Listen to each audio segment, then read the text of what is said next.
If I weren't in this room, I'd walk right out there in that corner, take a big hit of what I got, and it goes right away. When I first got diagnosed, that's what sent me to the doctor, chasing everything from Vicodin, the Percocet, the Tylenol, the Oxycontin, you name it, I took it.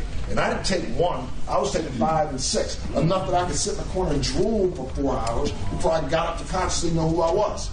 And did it stop the pain? No. Now, does marijuana stop the pain immediately? No. Does marijuana make it livable? Yes. That was former talk show host Montel Williams at the recent Black and Puerto Rican Legislators Conference here in New York. Montel Williams, who suffers from multiple sclerosis, was the featured speaker at a workshop on the benefits of legalizing marijuana as a means to reduce the mass incarceration and opioid problems that plague New York State and the country. Recreational marijuana is now legal in 9 states and Washington, D.C. So could New York soon follow?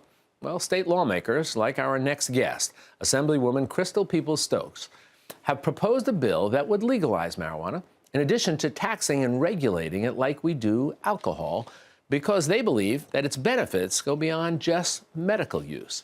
Assemblywoman, welcome to you. Thanks for joining us. Let me look at your proposal here, and maybe we can break it down to 3 components. We can talk about social, medical, and economic, if we could. All right, so let's start with the social notion.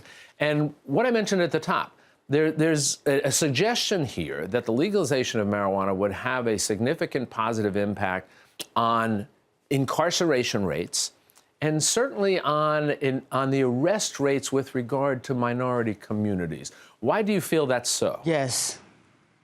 Well, because if you look at the data, there are a lot of people in America and New York State who smoke marijuana, but it's only Black and brown people that are arrested and or incarcerated for marijuana. Well, when you say only, obviously, I think you're making a generalization here, and I understand it. But what would you say then? It's general because the numbers are so disparate that it's, you'd have to say it that way. Right. We mentioned the incarceration rates, and as you know, and I think many of our viewers know, New York is taking a hard look at that issue and seeing what can be done to reduce incarceration rates and still provide safety for the public, of course. So what are the thoughts then among you and the other sponsors and the supporters here as to the impact that legalization could have on incarceration rates?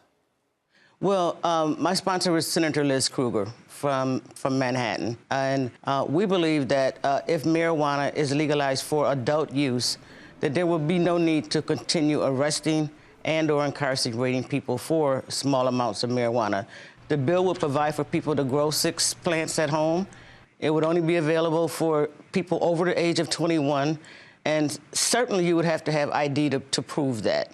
In states where they've already legalized, you see youth numbers going down because of the ways that it's available to them. You don't see increases in car accidents. You don't see increases in crime.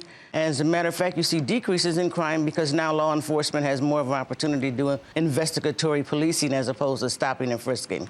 Let's talk about the medical component of this. And again, we mentioned the idea of the impact it could have on the opioid crisis. Well, there's been articles in the Journal of Medicine that really states that perhaps that 25% of people who are opioid addicted could recover if they have access to marijuana. You know, New York State already has medicinal marijuana, but opioid treatment is not one of the services that you can use medicinal marijuana for.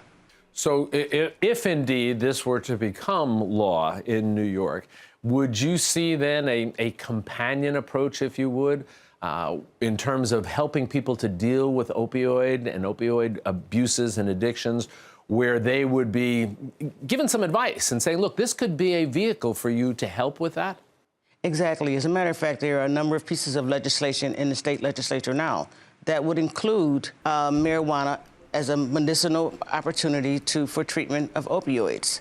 And by the way, I should also mention that a lot of people are simply self-medicating illegally.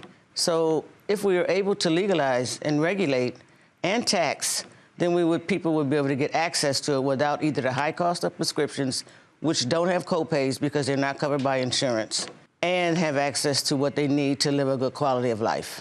Assemblywoman Crystal Peoples-Stokes, thank you so much for spending some time with us and having this conversation and explaining the concepts behind this bill. We appreciate it. We'll look forward to talking with you again down the road as this moves forward. Thank you again for joining us. Well, we're looking forward to it moving forward, so I'm looking forward to talk to you again. All right, you be well.